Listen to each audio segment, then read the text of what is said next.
নমস্কার, আমি মৌসুমী। শিলালিপিতে আপনাদের সবাইকে স্বাগত জানাই। শুনছেন সাহিত্যিক বিভূতিভূষণ মুখোপাধ্যায়ের ফুলেশ্বরী। গল্প পাঠ ভালো লাগলে শেষে একটা লাইক দিয়ে যেতে ভুলবেন না। এখনো যারা আমার চ্যানেলটা সাবস্ক্রাইব করেননি তাদের সকলের কাছে আমার অনুরোধ, প্লিজ আমার চ্যানেলটা সাবস্ক্রাইব করে নেবেন। পাশে যে বেল নোটিফিকেশনটা আছে সেটা অবশ্যই প্রেস করে দেবেন। আজ আমি উপন্যাসের অন্তিম পর্ব পাঠ করব। চলুন শুরু করি আজকের পাঠ।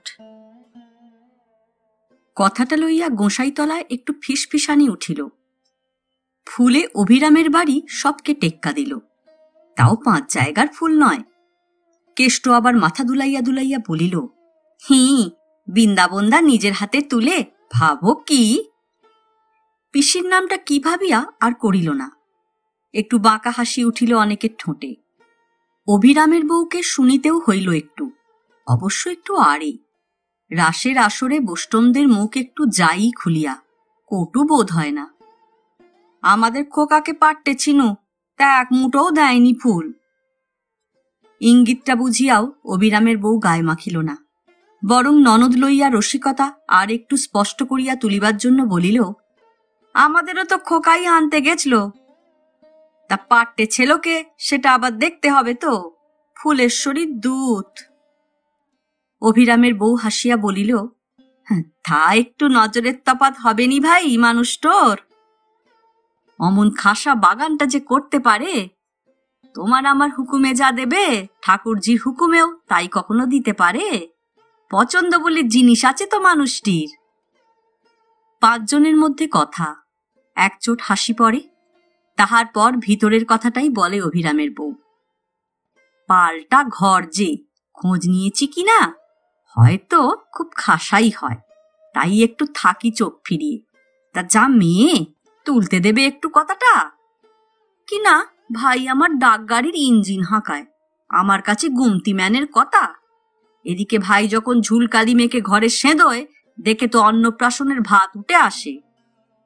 আবার বেশ হাসি ওঠে। ফুলি আছে সাজানো লইয়া, গাঁয়ের মেয়ে, তার বয়স হইয়াছে, তাই একটু বেপরোয়া গোছেরও। ওই সব ঝিউড়িদের পাণ্ডা, সাজানো গোছানোর ব্যাপারে সব ঠাঁই অগ্রণী। আজ আবার যেন মাতিয়া গেছে। মাতিয়া যাওয়াটা দরকার হইয়া পড়িয়াছে ফুলির।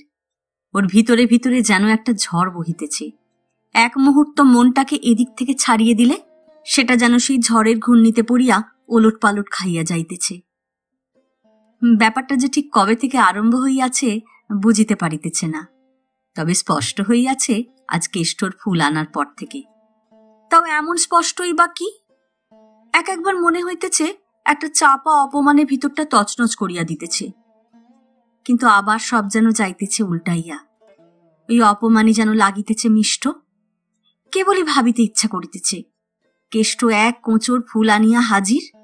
আগে বৃন্দাবন গা করে নাই, তাহার পর যেই শুনিল ফুলি পাঠাইয়াছে, যেই নাম হল না ফুলের, নিজে হুঁকা ছাড়িয়া ফুলে ফুলে কেষ্টর কোঁচর ভরিয়া দিল। যায় না এ চিন্তাটা। রাগে অপমানে মনটা যখন উত্তপ্ত হইয়া থাকে তখনই যেন থাকে ভালো। তবু সব ঠেলিয়া এই চিন্তাটাই যেন ঘাড়ে আসিয়া পড়িতেছে। শুধু তো আর তাই নয়, এই চিন্তাকে কেন্দ্র করিয়া আরও সব কত রকমের চিন্তা। মামার বাড়ি থেকে আসা পর্যন্ত ওই গুমতিটাকে কেন্দ্র করিয়া যত কিছু হইয়াছে। হঠাৎ সেই ভুল করিয়া গুমতির সামনে চলিয়া যাওয়া, মাথার চোরা তুলিয়া পুকুর ঘাটে যাওয়া। কেষ্ট বলিতেছে, হ্যাঁ দেখেছেই তো, আমি তাকাতে ঝট করে চোখটা ফিরে নিলে। আরও কত সব ব্যাপার, ছোটখাটো, কিন্তু আজ বড় হইয়া দেখা দিতেছে। জ্যোষ্ঠী মধুর মতো এ মিষ্টি অসহ্য বোধ হইতেছে ফুলির। সাজানোর মধ্যে মনটা ডুবাইয়া রাখিতেছে। যখন নেহাত পারিতেছে না, অপমানের অনুভূতিটাকে পুষ্ট করিয়া তুলিবার চেষ্টা করিতেছে। একটা গুমতি ম্যান, দাদার ইঞ্জিনটাও যার দিকে দিকপাত করে না, তাহা স্পর্ধা। সঙ্গিনীদের মধ্যে আন্না একটু বেশি ঠোঁট কাটা, বাঁকা ইঙ্গিত করিল, দিলে এতগুলো ফুল লাফুলি, একটি ফুলে যে নোকটা হাত দিতে দেয় না। দারুণ অবজ্ঞায় নাসিকা কুঞ্চিত করিয়া ফুলি বলিতেছে টানিয়া টানিয়া, মুখটা একটু দুলাইয়া দুলাইয়া, দেবে না? রেলের জমিতে ফুল, তার ওপর আবার দাদা রয়েছে এই গাঁয়ে, না দিয়ে যেন গতি আছে। আবার সাজাইতেছে ফুলের মুকুট, ফুলের কুণ্ডল, ফুলের বাজুবন্ধ। ওদিকে ব্যাটা ছেলেরা যাত্রার আসর সাজাইতেছে। সমস্ত জায়গাটা ক্রমেই যেন গমগম করিয়া উঠিতেছে। 2 দিককার সাজানোই শেষ, এইবার যাত্রা বসিবে। ফুলি গিয়া ভাজকে বলিল, আমি চন্নু গো বৌদি। কেনে গো, যাত্রা দেখবেনি? আরো সবাই প্রশ্ন করিল, কেনে গো, এত সাজালি গোজালি আমোদ করে? ফুলেরা ঝাট বসালে আর নিজেই। ফুলির কান্না ঠেলিয়া আসিতেছে। আর যদি দুটো মুখে এই রকম দরদের কথা শোনে তো নিজেকে সামলাইতে পারিবে না। তাড়াতাড়ি বলিল, না, মাথাটা কামড়ে উঠল যে আচমকা। তাড়াতাড়ি চলিয়া গেল। ভাজ ঘাড় ফিরাইয়া বলিল, দাদাকে ভালো করে জাগগে নিও, মরার মতন পড়ে আছে। ফুলি ঘরে আর নিজেকে সামলাইতে পারিল না। বিছানায় উবুর হইয়া পড়িয়া ফুলিয়া ফুলিয়া কাঁদিয়া উঠিল। অপমান, লজ্জা এসব তো তবু সওয়া যায়, এরও অতিরিক্ত আর একটা কি স্পষ্টভাবে বোঝা যায় না। যেন যষ্টি মধুর মতন গলাটা দেয় মাতাইয়া, সেইটাই হইয়াছে অসহ্য। কাঁদিয়া কাঁদিয়া কোন এক সময় ঘুমাইয়া পড়িল। পরদিন সমস্ত দিনটাই ফুলির মুখটা থমথমে হইয়া রহিল। 2-1টা সামান্য কথাতেই যেভাবে উত্তর দিল, কেহ আর ঘাঁটাইতে সাহস করিল না। একরকম নিঃশব্দেই কাটিল। সন্ধ্যার সময় ঘোড়াটা লইয়া পুকুরের দিকে যাইবে, সামনে কেষ্টার সঙ্গে দেখা। কোঁচরে কালকের মতন এক কোঁচর ফুল। উৎফুল্লভাবে বলিল, বৃন্দাবনদা আজকেও দিলে, বললে রাসের জন্যে। ফুলি অল্প একটু ঘাড় বাঁকাইয়া একবার শুধু দেখিয়া লইল। না কোনো মন্তব্য করিল, না কিছু জিজ্ঞাসা করিল। 2 পা অগ্রসর হইলে কেষ্টই প্রশ্ন করিল, এসবো তোর সাথে পিসি, ফুলগুলো থুয়ে? ফুলি চৌকাটের নিচে দাঁড়াইয়া ঘুরিয়া প্রশ্ন করিল, কেনে, পাহারা দিতে? মূর্তি দেখিয়া আর কিছু না বলিয়া কেষ্ট ধীরে ধীরে দাওয়ায় উঠিল।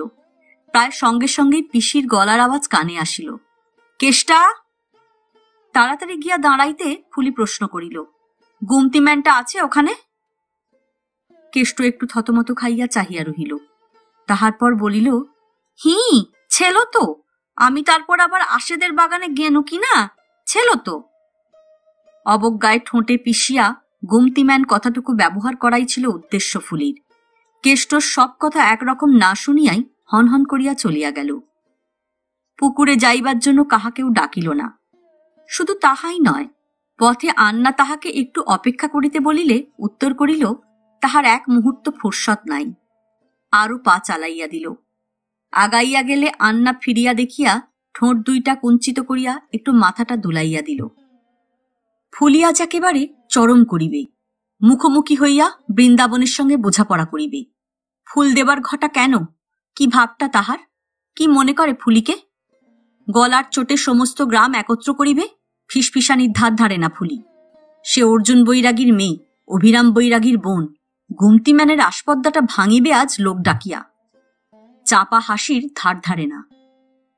গুমতির ঘুলঘুলি দিয়া ধোঁয়া বাহির হইতেছে। লেবেল ক্রসিং এর চড়াইয়ের ওপর উঠিতে উঠিতে ফুলি দেখিতে পাইল বৃন্দাবন উনান ধরাইতেছে, আর অন্ধকারে তাহার পিঠের দিকটা দেখা যাইতেছে। ঝগড়ার মুখপাতের কথাটা বারুদের মতো মনে ঠাসিয়া লইয়া ফুলির রেল 4 জোড়া পার হইয়া একেবারে গুমতির মুখে গিয়া দাঁড়াইল।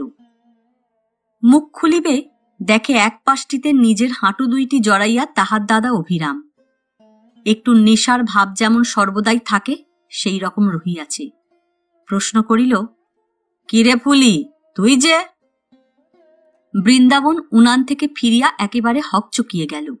অতিরিক্ত রাগের মাথায় একেবারেই অপ্রত্যাশিতভাবে দাদাকে দেখিয়া ফুলি বেশ কিরকম হইয়া গেছে বটে, তবে তখনও তাহার বুকটা ওঠানামা করিতেছে। বৃন্দাবনের দিকে দৃকপাত করিল না, তবে দাদার কথায় আর একটু থতমত খাইয়া চুপ করিয়া রহিল বটে। তাহার পরেই শান্ত অথচ একটু চড়া গলায় বলিল, হ্যাঁ, এনু তোমায় ডাকতে। আমায়? হ্যাঁ, কেষ্ট বললে তুমি এখানে, তাই। মুখটা রাঙা হইয়া উঠিয়াছে, চোখ 2টার ভিতরে যেন আলো জ্বলিতেছে।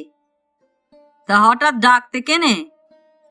ফুলি আবার একটু চুপ করিল, মুখটা আরো যেন রাঙা। তাহারই পরে আবার ফাটিয়া পড়িল, কেনে তা জিগোতে তোমার একটু লজ্জা করল নি? তুমি কার ছেলে তা মনে আছে তোমার?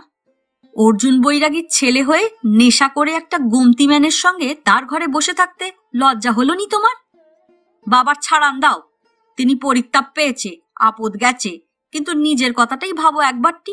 তুমি লোকটাকে আর কি নোকের সঙ্গে একা শোনে বসে আছো? তোমায় ধিক, তোমার বংশের ধিক, আবার জিগোচ্ছ।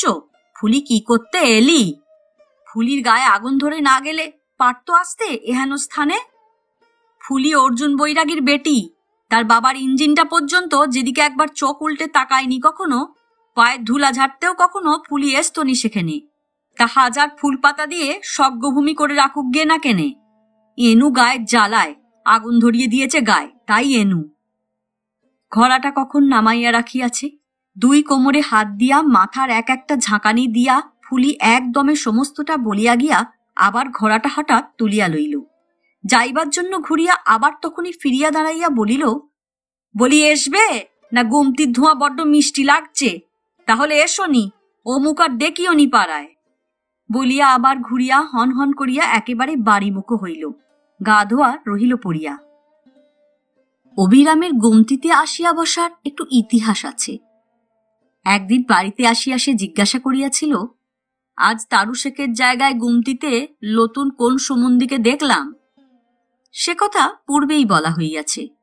তাহার প্রায় মাস পাঁচেক পরে, অর্থাৎ ফুলির মামার বাড়ি থেকে ফিরবার পর একদিন সন্ধ্যার সময় ডিউটি থেকে ফিরিতেছে, গুমতির সামনে আসিতেই বৃন্দাবন যুক্ত কর কপালে ঠেকাইয়া বলিল, পাতপ্পের নাম হই দাদা। স্টেশনে নামিয়াই একটু নেশা করিয়া লয় অভিরাম। দাঁড়াইয়া পড়িয়া জড়িত কণ্ঠে বলিল, চেনলাম না তো। বৃন্দাবন বলিল, গুমতির চাকরি নিয়ে এলাম, মাস পাঁচেক হলো। তা কতবার ভাবি অভিরামদাকে একবার পেন নাম করে আসি। প্রায় তো দেখছি ডাক গাড়ি হাঁকতে হাঁকতে বেরিয়ে গেলেন। সহজতে লয়, সাহেবের পাশে দেইরে ডাক গাড়ি হাঁকান। নেশায় ব্যাঘাত হইতেছিল। অভিরাম একটু বিরক্তভাবে বলিল, বাদ দেও তোমার ডাক গাড়ি, কথাটা কি তা কও। তাই ভাবনু ফিরতেই না হয় ধরি দাদাকে, যাওয়ার তো উপায় নাই, তা বাড়ি যাওয়ার পথে যদি পায়ের ধুলো একটু পরে গুমতিতে। সেই হলো গোড়াপত্তন। অভিরাম লোকটা ঢিলে ঢালা। তা ভিন্ন ডাক গাড়ি হাঁকায় বলিয়া যে বনের মতো কোনো আভিজাত্য বোধ আছে এমনও নয়। প্রথমত কয়লা জোগানো আর হাঁকানোর প্রভেদটা হাড়ে হাড়েই বোঝে। দ্বিতীয়ত এই ডাক গাড়ি চড়িয়াই 5টা দেশ ঘোরে, সুতরাং বনের মতো ধরাটাকে নিতান্ত সরা বলিয়া মনে হওয়া সম্ভব নয় তাহার। প্রতিবারেই নয়, তবে মেজাজটা যদি অনুকূল রহিল, গুমতির মধ্যে বসিয়া বৃন্দাবনের সঙ্গে খানিকটা আলাপ করিয়া যায়। দুইজনেরই রেলে চাকরি, রেলের সুখ দুঃখ লইয়া কথাবার্তা জমে ভালো, এক ধরনের হৃদ্যতা জন্মিল। কথাটা কিন্তু অপ্রকাশ ছিল। বৃন্দাবনের দুই দিক দিয়াই ভয় ছিল। ফুলি যেমন মেয়ে, সে যদি টের পায় তো ভাইকে সাধ্যমতো নিরোধ করিবার চেষ্টা করিবে। তা ভিন্ন ভাইয়ের সংসর্গ পাইয়াছে জানিলে বৃন্দাবনও নেশাখোর বলিয়াই প্রতিপন্ন হইবে তাহার কাছে। আভিজাত্য ডিঙাইবার যেটুকুও বা আশা আছে এখনো আর থাকিবে না। বলিল, একটু এসে পায়ের ধুলো দাও 9 মাসে 6 মাসে, তা এইটুকু আর কাউকে জানিয়ে কাজ নেই দাদা। অভিরাম বলিল, দরকার কি ভাই? ভাববে ঘাঁটিতে ঘাঁটিতে নেশার আড্ডা করছে, পৃথিবীটা ভালো জায়গা নয় তো। অভিরাম রাত করিয়াই আসে। গুমতিটাও গ্রাম থেকে একটু দূরেই, ফাঁকা জায়গায়। ব্যাপারটা কাহারও নজরে পড়ে নাই, বা যদি পড়িয়াও থাকে 1-8 জনের নজরে, তো এটা এমন কিছু রটাইবার মতো কথা মনে করে নাই। যখন হৃদ্যতাটা বাড়িল আরো, বৃন্দাবন একদিন নানান রকম দুঃখের কথা তুলিয়া ঘরের বায়ুমণ্ডলটা করুণ করিয়া তুলিয়া আসল কথাটা পারিল। আর এরকম হাত পোড়াইয়া রাঁধিয়া খাওয়া চলে না। কিছু টাকা জমি আছে, বিবাহ করিয়া এই গ্রামেই একটু জমি কিনিয়া স্থিত হইতে চায়। হাতে কোনো ভালো পাত্রী আছে অভিরামদার, একটু ডাগর ডোগর হলেই ভালো হয়। এটা বৈষ্ণবদের গ্রাম, সে নিজেও বৈষ্ণব, তাই জিজ্ঞাসা করা, আছে এমন কোনো মেয়ে? অভিরাম অনেকক্ষণ মাথার চুল টানিয়াও মনে করিতে পারিল না এমন পাত্রী আছে কিনা। বলিল, কেষ্টর মাকে জিজ্ঞাসা করিয়া দেখিবে, এসব খোঁজ মেয়ে ছেলেরাই রাখে কিনা। তাহা হইলে তো এখানে আসার কথাটাও তাহাকে বলিতে হয়। যে সম্বন্ধটার ব্যবস্থা করিতেছে সেই সম্বন্ধ ধরিয়াই অভিরামকে মনে মনে একটা গালাগাল দিয়া বৃন্দাবন বলিল, তাহলে তানাকেই জিগুও, তা না হয় এখানে আসার কথা জানলেনই তিনি, গুরুজন তো। পরদিন সাপ্তাহিক ছুটি ছিল। সন্ধ্যার পর গুমতিতে আসিয়া অভিরাম বলিল, পাওয়া গেছে, মাঝে পড়ে বইয়ের কাছে বকুনি নেকা ছিল কপালে। ফুলিকে চেনো? বৃন্দাবন হাতে হুঁকোটা তুলিয়া দিয়া প্রশ্ন করিল, ফুলিটাকে? আমার বোন, ভালো নামও আছে, ফুলেশ্বরী। পেরাই তো এখান দিয়ে জল আনতে যায়, দেখনি? তুমিও দেখছি তালকানা আমারই মতন। বৃন্দাবন ভ্রু কুঞ্চিত করিয়া মনে করিবার চেষ্টা করিল, বলিল, ঠাওর করিনি। এবার দেখো, তবে ফুলিকে ঠাওর করে দেখতে হয় না। চুল আছে, রং আছে, গরন পিটন, কপালে 3টে উল্কি, ঠাওর করে দেখতে হবে নি। আপন বোন বলেই বলছি না, আর বয়স যেমনটি খুঁজছ, চলবে? নেশাখোর বেকার বলে একটা বদনাম আছে। তাহার উপর কাল বোনের কথা মনে না পড়ায় ধমকও খাইয়াছে বধূর নিকট। অভিরাম বোনকে যতদূর সম্ভব লোভনীয় করিয়া ঘটকালি শুরু করিয়া দিল। বৃন্দাবন বলিল, তা তুমি যেমন বলছ মন্দ কি, আর ঘরে ঘরেই হয়ও। সেই সূত্রপাত। তাহার পর কথাবার্তা চলিতেছে। কেষ্টর মাও আছে, খোঁজ খবর লওয়াও চলিতেছে ভিতরে ভিতরে। কিন্তু মুশকিল হইতেছে ফুলিকে লইয়া। কেষ্টকে মাঝে রাখিয়া বৃন্দাবন যতটুকু খবর পাইতেছে, তাহাতে তো উৎসাহের কিছু পাওয়া যায় না।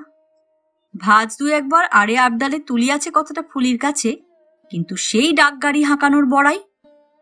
অভিরাম আসিয়া বৃন্দাবনকে প্রশ্ন করে, কিছু পাচ্ছ সারাটারা? বৃন্দাবন ঠোঁট নাক একত্র করিয়া মাথা নাড়ে। অভিরাম বেশ একটু বেজার হইয়া বলে, তোমার কম্ম নয়। মেয়ে ছেলে হলো, কি যে বলে মেয়ে ছেলেই, তাকে বশ করা তোমার কম্ম লয়। গাড়িকে ফেলাক দেখাতে দেখাতে গিয়ে চিতে উঠবে। নানান রকম পরামর্শ দেয়। এই তো রাস আসতিছে, ফুল দিক, ফুলি ভালোবাসে ফুল। বাগান কি পরকালে কাজ দিবে? আর অত কেষ্টর ভরসায় না থাকিয়া নিজেই একটু সাক্ষাৎ কথা কহিবার চেষ্টা করুক না। নিজেরই স্ত্রী তো একরকম বলতে গেলে। বুকের পাটা চাই একটু, নইলে হয় এসব কাজ? এই করিয়া চলিতেছিল। এমন সময় নিতান্ত অপ্রত্যাশিত ভাবেই গুমতির ওই ঘটনাটি ঘটিল। যত চক্রান্ত, যত মতলব ফুলি এক দাবরানিতে ভগ্ন করিয়া দিল। ফুলি চলিয়া গেলে দুজনেই খানিকক্ষণ থ হইয়া বসিয়া রহিল। তাহার পর বৃন্দাবন বলিল, শুনলে তো? অভিরাম একটু আড়ে চোখ তুলিয়া চাহিল, বলিল, এক চিলিম সাজো আরো, হাঁপ ধরিয়ে দিয়েছে। কি কুক্ষণে যে বাবা ডাকগাড়ির ইঞ্জিনের কয়লা দেওয়া হাতাটা নেছেল হাতে তুলে। অনেকক্ষণ দুইজনে চুপ করিয়া বসিয়া রহিল। তাহার পর অনেক রাত্রি ধরিয়া পরামর্শ করিল। শেষকালে অভিরামী একটা মতলব বাহির করিল। এমন লাগানসই মতলব আর হয় না। যাইবার সময় খুব হাসিল দুজনে। অভিরাম কয়েক পা গিয়া রেলের মাঝখানে দাঁড়াইয়া একটু টলিতে টলিতে ঘুরিয়া বলিল, ফুলি, সে আমার সাথে টেক্কা দেবে? আরে আমি যে এইদিকে অর্জুন বৈরাগীর পুত, ও বেটি হয়ে কি গুমর করে। লাও, এবার গেঁতে তোলো দিকিন, যেমনটি বন্যু হুবহু সেই রকম করে যাবে। দিন 5 পরের কথা। একটা ব্যাপার চরমে উঠিয়া গেলে আবার নামিতে আরম্ভ করে। ফুলির মনের অবস্থাটা সেই রকম চলিয়াছে। অবশ্য গুমতিমান বৃন্দাবনের মর্যাদা বাড়ে নাই তাহার চোখে এতটুকুও। তবে মাঝে মাঝে মনটা কেমন একটু করিয়া উঠিতেছে। আহা, অমন করিয়া মুখের সামনে বলিয়া আসিল। না হয় দাদাকেই বলিল, কিন্তু লক্ষ্যটা তো বৃন্দাবনই। দোষটা কি তাহার? না, ফুল দিল অত করিয়া, তাও গুঁসায়ের জন্য। না, ভালো হয় নাই। রাগ না চণ্ডাল। ও পথ দিয়ে আর যাইতেই পারে নাই ফুলি এই কটা দিন। জল আনিতেছে গ্রামের অন্যদিকে আশেদের পুকুর থেকে। বিকাল হইয়া গেছে। পুকুরে যাইবার জন্য গামছাটা কাঁধে ফেলিয়া ঘোড়াটা লইতে যাইবে, হঠাৎ একটা হইচই উঠিল। ডাকগাড়ি থেমে গেছে, গুমতির সামনে ডাকগাড়ি থেমে গেছে। এক পাল ছেলে মেয়ে ছুটিয়াছে গুমতির পানে। ফুলি তাড়াতাড়ি সদর দরজার দিকে পা বাড়াতেই সামনে কেষ্ট আসিয়া উপস্থিত, হাঁপাইতেছে।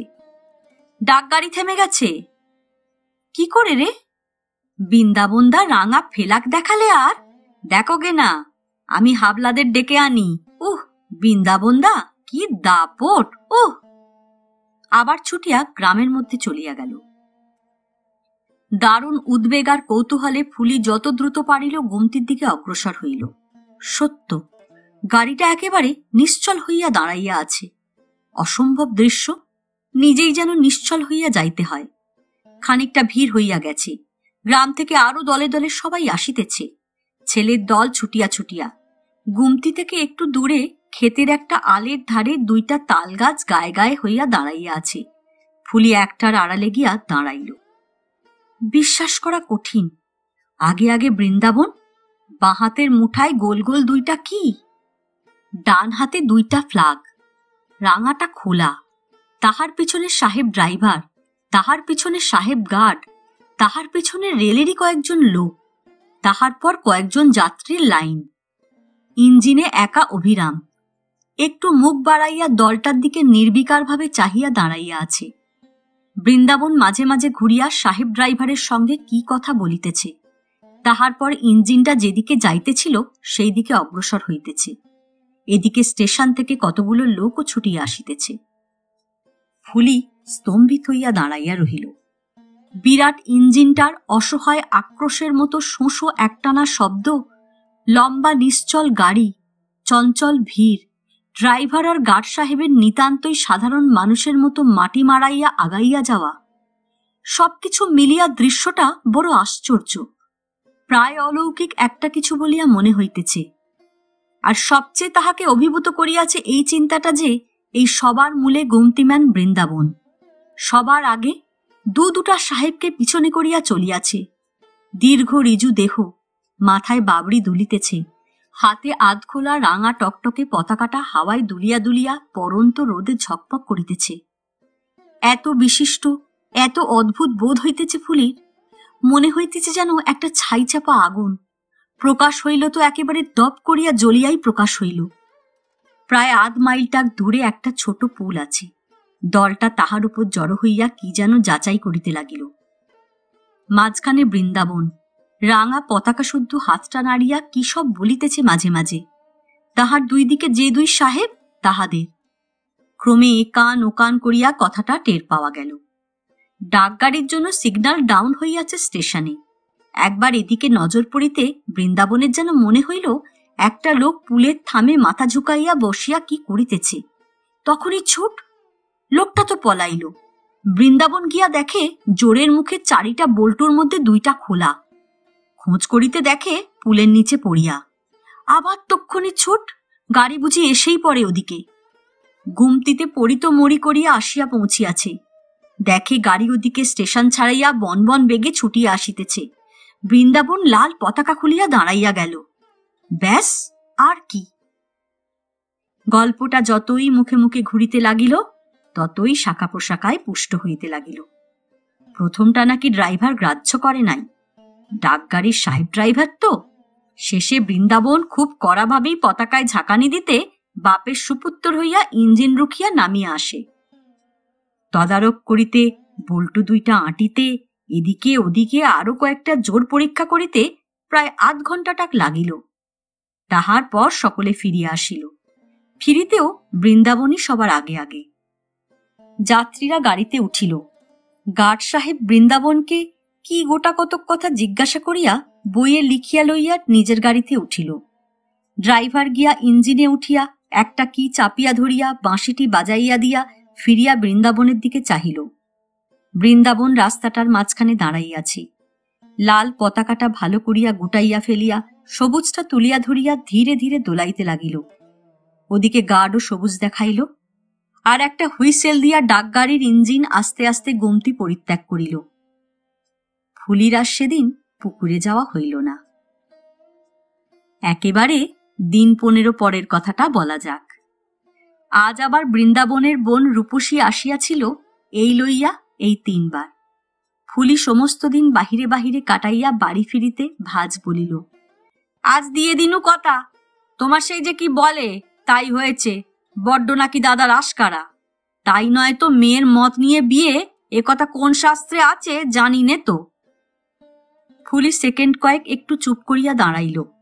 তাহার পর মাথার একটা ঝাঁকানি দিয়া বলিল, তাহলে মজা পুকুর থেকে জল নেসবার অন্য ব্যবস্থা করো ঠাকুরুন, আমি ওই বলে দিনু। ও পাটটা যে সেদিন থেকেই উঠাইয়া দিল সে, এটা জানাইবার জন্য আবার ঘুরিয়া পাশের কাহার বাড়ি চলিয়া গেল। এ গল্প এখানেই শেষ। গল্প পাঠ ভালো লাগলে লাইক, শেয়ার, কমেন্টস করতে ভুলবেন না। আজকের মতো নমস্কার।